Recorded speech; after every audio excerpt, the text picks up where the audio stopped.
ఎడ్యుకేషన్లు కావచ్చు, కష్ట సుఖాలన్నీ అనుభవించిన మీరు అన్నీ తెలిసి జీవితంలో ఒక దశలో సూసైడ్ చేసుకుందామని ఎందుకు అనుకున్నారు?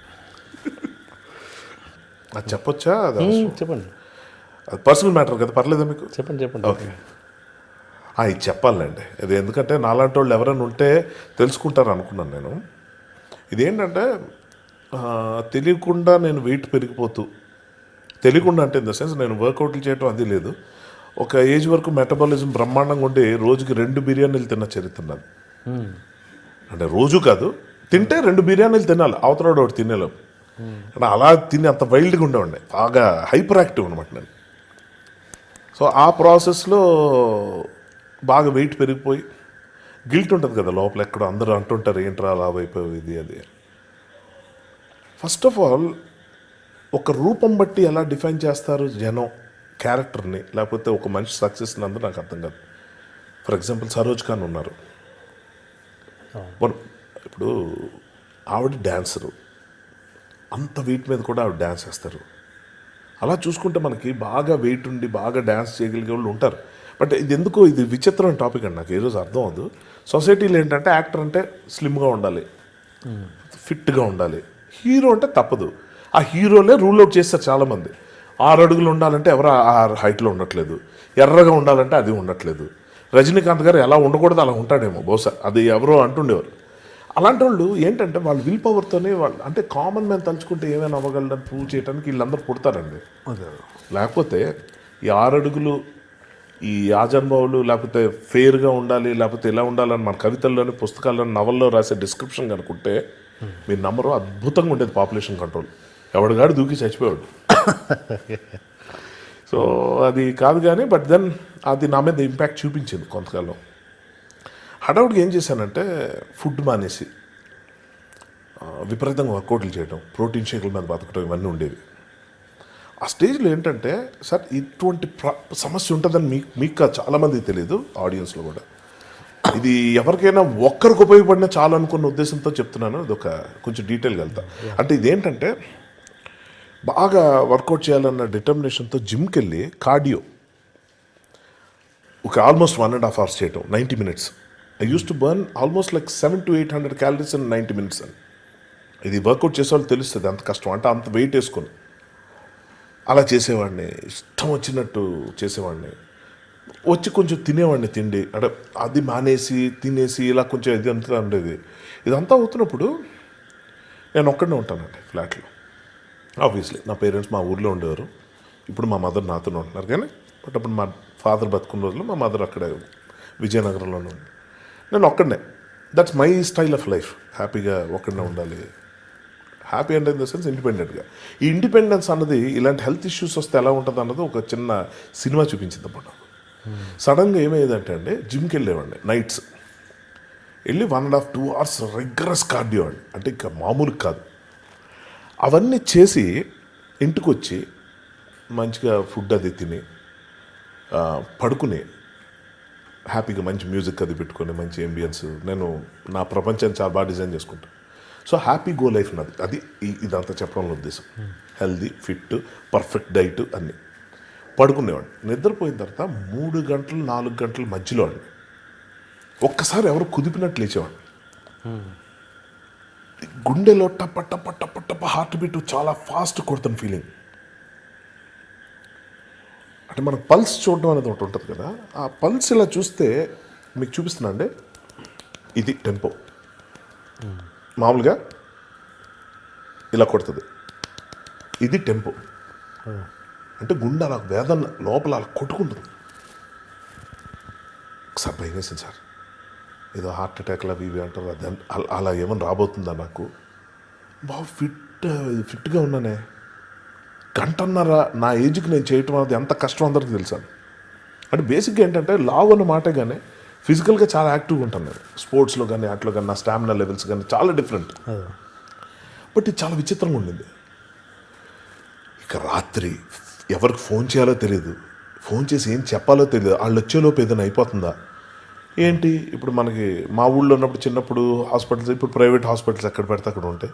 మా ఇంటి దగ్గరలో ఉన్న పెద్ద ప్రైవేట్ హాస్పిటల్కి కార్ తీసుకుంటూ వెళ్ళిపోవడం, సప్పని హాస్పిటల్కి వెళ్తే టప్పని రోడ్డు మీద కారు వదిలేసి పరిగెట్టి ఎమర్జెన్సీ వార్డులోకి వెళ్ళిపోయి నాకు ఇలా ఉందండి ఏదో అవుతుంది అంటే టప్పని వాళ్ళు ఎమర్జెన్సీ వాళ్ళు ఉన్నదే అందుకు ఎవరు వచ్చారు ఏదో కష్టంతో టప్ప ఈసీజీ దగ్గర నుంచి అన్నీ చూసేవారు నేను చెప్తున్న సిమ్టమ్స్కి ఏదో హార్ట్ రిలేటెడ్ ప్రాబ్లమా లేకపోతే ఏదో అయిందేమో stunningly 120/80 120/70 which is like almost healthy 80 normal అంటారు కానీ 70-60 అలా ఉంటే మంచిదంట 110 వాట్ ఎవర్ వాళ్ళు చెప్పే మాటలు ఇవన్నీ నాకు తెలియదు బాగానే ఉంది కదా పల్స్ సార్ ఫాస్ట్ కొడుతుంది నాడి చూస్తే నార్మల్గా ఉండేది నాకు అర్థమైంది కదా సార్ ఇది నాకు అలాగే ఉందండి నేను హాస్పిటల్కి ఇలా పరిగెత్తుకుని వచ్చాను ఈ టైంలో నేను ఎందుకు వస్తాను మీకు అంత బాగానే ఉందండి ఈ బిల్ కట్టి వెళ్ళిపోండి వాట్ ఎవర్ వాళ్ళు కూల్గా అమృతం మీరు అమృతం తాగారు మీకు అమృతం ప్రాబ్లం ఏంటంటే వినడానికి బాగుండేది ఓకే ఆ రోజు ఏదో మిస్టేక్ అనుకున్నా వచ్చా మీరు నమ్మరు ఎవ్రీ 4-5 డేస్కి ఇది అవుతుండేది నాకు ఓకే టక్మని 4 గంటలు 5 గంటలు ఎర్లీ అవర్స్లో టక్మని కార్ తీసుకొని వెళ్ళటం డ్రైవ్ చేసుకొని వెళ్ళిపోవటం అక్కడికి వెళ్తే ఏముండేది కదా ఇక్కడి నుంచి హార్డ్లీ నేను వెళ్ళిన హాస్పిటల్ 10 minutes ట్రాఫిక్ ఉండదు కాబట్టి సప్పని వెళ్ళిపోయాను ఫాస్ట్గా వెళ్తే చూస్తే ఇది ప్రాబ్లం కొంచెం టెన్షన్ వచ్చింది అక్కడికి వెళ్తే ఏం లేకపోవడం ఏంటి ఇక్కడ ఏదోలా ఉండడం ఏంటి కారం ఉండేది పొజిషన్ అంటే ఇక్కడి నుంచి అసలు బయటకు వెళ్తానా డోర్ తీసుకుంటానా ఈ పరిస్థితి ఉంటుందా అని భయం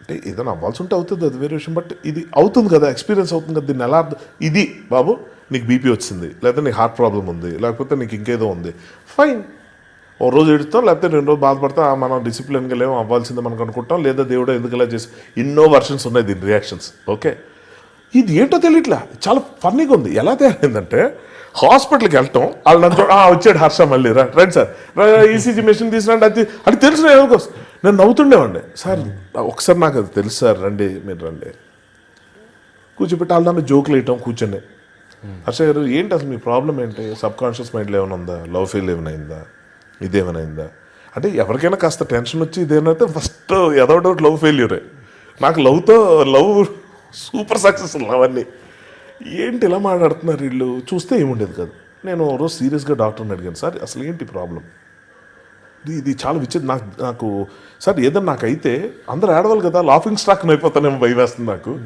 ఏంటిది అంటే సార్ నిజంగా తెలియట్లేదు మార్నింగ్ వచ్చి కార్డియాలజిస్ట్ని వస్తారు కలవండి 2D eco test treadmill test రోజు చేసే ట్రెడ్మిల్ నేను అక్కడ చేస్తున్న నర్సులు shock sir super fine sir ఇది హార్ట్ రిలేటెడ్ ప్రాబ్లం కాకుండా ఇంకేమైనా ఉందా టోటల్ బాడీ చెకప్ ఎవరైనా సజెస్ట్ చేసేది అదే చేస్తే అన్నీ పర్ఫెక్ట్ ఆ ఫ్యాటీ లివర్ ఉంది సార్ అనేవారు అదేంటో అది అందరికీ చాలా మంది మెజారిటీ ఉంటుందంట ఫ్యాటీ లివర్ ఉందంటే సరే మనం తిండిది ఉంటాయి కదా మనకి చెత్తారు ఈ cholesterol normal blood pressure normal ఏంట్రా ఇది అని చెప్పి చూస్తే over a period of 6 months నరకం చూస్తాను సార్ ఒక స్టేజ్లో ఏమైందంటే నిద్ర పట్ల అంటే కళ్ళు మూతలు కూడా పడేవి కాదు మామూలుగా పడుకోపోవడం వేరు ఒక టీవీ చూస్తాం లేకపోతే ఫోన్లో ఎవరు అప్పుడు మేల్కొన్న మా స్కూల్ గ్రూప్ ఒకటి ఉంది అర్ధరాత్రి 2 గంటలు కూడా other part of the globe US కానివ్వండి ఇంకో దగ్గర కానివ్వండి యాక్టివ్గా ఉంటారు వాళ్ళతో నేను చాటింగ్ చేస్తూ ఉంటాను which is a lovely experience in my present life ఇది దేని మీద ఇంట్రెస్ట్ ఉండదు సినిమా చూడబుద్ది కాదు ఏం చేయబుద్ది కాదు కొన్ని ఏం తిందాం ఎక్కడికైనా వెళ్దాం అని ఏమి ఉండేది కాదు ఒక రకమైన డిప్రెషన్ మోడ్లోకి వెళ్ళడం స్టార్ట్ చేశాను వర్క్ మీద కూడా ఎఫెక్ట్ చూపిస్తుంది I was not liking it భయం కాదు కానీ అసహనం విపరీతం పెరిగిపోయింది అండ్ భయం దేనికంటే ఏదైనా అవుతుందేమో దేనికన్నా రెడీ అయిపోయింది ఇప్పుడు అదేదో అయిపోతే గొడవ వదిలిపోతుంది కదా ఏంటి ఏదో సోది అని ఒక చిన్న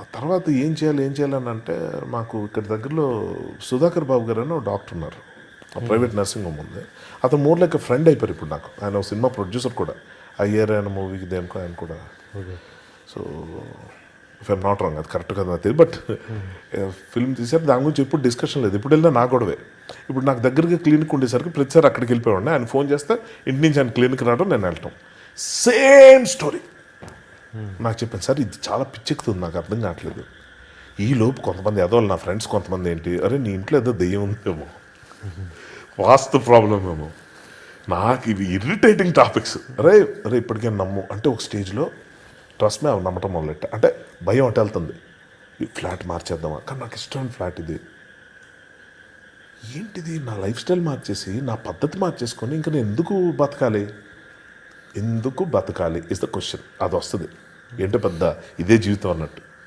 వచ్చినప్పుడు అప్పుడు ఏమైందంటే ప్యానిక్ స్టార్ట్ అయ్యి నిద్ర పట్టకపోవటం. అలాగా బాల్కనీలోకి వెళ్ళేవాడిని. అలా చక్కని చందమామ, ఆ మామూలుగా అయితే మంచి ట్యూనో పోయిటరీయో లేకపోతే కాదో లేకపోతే ఒక పిచ్చి ఏదో ఒక ఆలోచన, అది రావట్లే. భయం వేస్తుంది ఆ చందమామను చూస్తుంటే, నన్ను ఏదో లాగేస్తున్నట్టు అది పైకి. పిచ్చి ఆలోచనలు అలాగే ఉంటాయి సార్. ఇప్పుడు ఫన్నీ కొట్టే కానీ అది అనుభవించేవాడు తెలుస్తుంది. నాకు తెలిసి చాలామంది కనెక్ట్ అవుతారు దీంతో. అంటే ఇది ఎందుకు వస్తుంది చెప్పాలని నా ఉద్దేశం. అలా కిందకు చూసేవాడిని, కింద నుంచి ఏదో లాగుతున్న ఫీలింగ్, రా వచ్చేయి అని. దూకేద్దామా, గొడవలు వదిలిపోతాయి కదా. కెరియర్ బ్రహ్మాండంగా ఉంది సార్, డబ్బులు అద్భుతంగా వస్తున్నాయి, ప్రేమ గుర్తింపు ఇవేమి లేకముందు నుంచే స్టార్ట్. నాకు అడుగు పెట్టిన రోజు నుంచి జనం ప్రేక్షకులు అనేవాళ్ళు ఫుల్ లవ్. ఇంకేం కావాలి లైఫ్లో, అన్నీ ఉన్నాయి. ఫ్యామిలీ పరంగా happy, personal life happy, profession super happy, డబ్బులు హ్యాపీ, అన్నీ హ్యాపీ. ఇష్టం చెడు తిరుగుతున్నాను, ఇదేం గొడవ. స్టేజ్లో అనుకున్నా ఇంకా అయిపోయింది మన పని, ఏదో అయ్యింది. అది వచ్చేలోపు మనం వెళ్ళిపోతాం దాని దగ్గరికి. మీకు కరెక్ట్గా ఎగ్జాంపుల్గా చెప్పాలంటే దీపం చుట్టూ కొన్ని పురుగులు తిరుగుతుంటాయి. దీపం చుట్టూ కొన్ని పురుగులు తిరుగుతుంటాయి. ఆ పురుగులు అలా తిరిగి తిరిగి దగ్గరకు వచ్చి దీపంలో పడి చచ్చిపోతాయి. మీరు ఆలోచిస్తే మనిషి తాలూకు నైజం అట్లానే ఉంటుంది సార్. వాడు బాగుంటే హ్యాపీగా ఉండడు. సిగరెట్ కలుస్తాడు, తర్వాత మందు కొడతాడు, తర్వాత కైని జరదా పాన్ అవి వేస్తాడు, తర్వాత గుట్కాలు, ఆ తర్వాత డ్రగ్స్, ఇప్పుడు అవి కొత్తగా తయారైనాయి. ఇవన్నీ కాదు, ఎవరితో గొడవ పెట్టుకుంటాడు. ఇదంతా కాదు, ఎక్స్ట్రా మ్యారిటల్ అఫేర్ పెట్టుకుంటాడు. ఇదంతా కాదు, ఎవరితోనూ గొడవ వేసుకుంటాడు, కులం అంటాడు, మతం అంటాడు. ఇవన్నీ చూడండి తిన్నదానికి చేసే పనులే. అంటే ఈ గొడవలు పెట్టుకుంటున్న వాళ్ళందరూ మీకు ఎలా అర్థం అవ్వాలి, వాళ్ళ లైఫ్లో వేరే కష్టం లేదు, తిండికి వాళ్ళు బాధపడట్లేదు, జీవితం చాలా సుఖంగా ఉంది. యదవులకి ఏం చేయాలో తెలియక పిచ్చి పిచ్చి గొడవలు చేస్తున్నారు. ఇప్పుడు ఆ యదవుల కేటగిరీలో నేను నెంబర్ 1 ఉన్నా. ఎందుకు, వాళ్ళు ఇంకోళ్ళని చంపడం చూస్తారు, నేను నన్నేం చంపుకునే పరిస్థితికి వచ్చా. అప్పుడు ఐ డిసైడెడ్ దూకేస్తే పని అయిపోద్ది కదా. ఎందుకు ఆగానో ఎలా ఆగానో నాకు తెలియదు. అంటే ఈ క్వశ్చన్స్ వచ్చాయి నాకేంటి నొప్పి, అసలు ఏంటి బాధ, ఏమొద్దు మా అయితే చూద్దాం, అది సరిపోవట్లేదండి. ఇప్పుడు చెప్పినట్టు కూడా లేదు, అప్పుడు పరిస్థితి చాలా భయంకరంగా ఉండేది. ఇది అయిపోయిందండి. సుధాకర్ బాబు గారు ఒక మాట చెప్పారండి ఒకరోజు, హర్ష అసలు ఏం చేస్తుంటావు పొద్దున్నుంచి నాకు ఒకసారి వరుసగా చెప్పాను. ఆ పొద్దున్న లేస్తాను, బయటకు వెళ్తాను, టిఫిన్ ఇంచ్ టు ఇంచ్ చెప్పంటే కొంచెం ఎంబారసింగ్ ఉంటాయి. రాము గారు ధైర్యంగా చెప్తారు కానీ నేను చెప్పను సార్. నేను రామగోపాల్ వర్మన్ కాదు, అది ఆయనకి చెల్లుతుంది. దాదాపు రాము గారి పనులే నేను చేస్తాను, అంతవరకు చెప్పలేను. ఇంకా క్షమించండి, వదిలేయండి మనిషిని. అయిపోయింది చెప్పా. ఆర్జీవి మనిషి కాదు, ఆయన మనిషి కాదు. ఆయన మనిషిని ఎవరు అన్నారు? ఓకే, మీకు అలా అనిపిస్తారు ఆయన ఏంటి మరి దేవుడు. ఓకే, ఇప్పుడు అప్పుడు నేనేంటంటే చూసి ఇలా కాదని చెప్పి ఆయన చెప్పినప్పుడు ఆయన ఒక క్రూషియల్ సస్పెన్స్ పాయింట్ దొరుకుతుంది చూడండి, హర్ష ఆయన ఇప్పుడు అంత ఎమౌంట్ అవ్వడు అన్నిటికీ. ఆయన కూల్గా ఏంటి గుండె నొప్పి వచ్చిందా, ఓకే, ఏంటి ప్రాణం పోతుందా, ఏం పర్లేదు ట్యాబ్లెట్ వేసేద్దాం, ఓకే. ముందు ఆయన నవ్వుతో ముందు ట్రీట్మెంట్ అయిపోద్ది. శంకర్ దాదా ఎంబీబీఎస్ అయిపోయింది. ఓకే, అలాంటి వ్యక్తి హర్ష అనేటప్పటికి ఏంటరా అంటే, నువ్వు వాటర్ తక్కువ తాగుతున్నావు కదా అని. ఏంటి సార్ వాటర్ తక్కువ తాగ, నువ్వు జిమ్ నుంచి వచ్చిన తర్వాత జిమ్లో ఎంత అవుతావు? అక్కడేదో వాళ్ళు నిమ్మకాయలు తులసాకులు అన్ని పెట్టి జార్లో పెడతారు, 2-3 గ్లాసులు, అంటే not even almost like half litre. 90 minutes cardio చేస్తున్నావు, ఆ తర్వాత half an hour bench press లేదా స్ట్రెచ్చింగ్స్ అవి చేస్తున్నావు, అంటే ఆల్మోస్ట్ 2 hours. 2 hours నువ్వు తాగుతున్నావు హాఫ్ లీటరే. ఇంటికి వచ్చి నీళ్ళు తాగుతున్నావు, లేదండి రాగానే తినేస్తాను, తినేసిన తర్వాత పడుకుంటాను సార్, వెంటనే నిద్రపోతాను, ఒక హాఫ్ అన్ అవర్ టీవీ చూసుకునేది. అప్పుడు ఏం తాగుతావు, అది ఏం చెప్తాం, ఏం తాగుతావు అంటే, సరే ఓకే అది ఇంకా డీహైడ్రేట్ చేసేవేవో తాగుతున్నావు నువ్వు అప్పుడప్పుడు, ఓకే నీ ప్రాబ్లం డీహైడ్రేషన్ అన్నాడు. సార్ మనకి సమస్యలు అంటే సినిమాల్లో, మన సినిమాల్లో కదా సమస్యలు చెప్తాం, మనకు ఎక్కువ అన్నీ పరిచయం అవుతాయి మనకి. హార్ట్ అటాక్లు, క్యాన్సర్లు, ఎయిడ్స్, ఇంకో ఏదో లివర్ ఫంక్షను, ఇంకోటి ఏదో, ఇవన్నీ ఏవో వస్తాయి. ఇది నాకు తెలియదండి. డీహైడ్రేషన్ వల్ల ఇంత ప్రాణాంతకమైన పరిస్థితి వస్తుందని తెలియదు. వాటర్ సఫిషియెంట్గా తీసుకోకపోతే సూసైడ్ దాకా వెళ్ళటం అన్నది, అది నిజంగా అది ఎవ్వరికి తెలిసే విషయం. అంటే చిన్న డిసిప్లిన్ సంబంధించిన విషయం కదా ఇది. అంటే పొద్దున్న లేసి యోగాలు అవి చేసేటప్పుడు ఏం చెప్తారు, 1 లీటర్ నీళ్ళు తాగు పొద్దున్నే, రోజుకో 3 లీటర్లు తాగేలా చూసుకో. తాగుతాం కదా అనుకుంటాం. తాగకుండా వర్కౌట్ చేస్తా అంటే నేను ఇంత ఫిజికల్ ఫిట్నెస్ కోసం చూస్తున్నాం కానీ బాడీ దేనికి క్రేవ్ చేస్తుందో చూడలే. అర్థమైపోయింది నాకు. సో సైన్స్ అన్నది ప్రతి మనిషికి మారుతుంది. 120/80 average heart beat blood pressure అని చెప్తారు.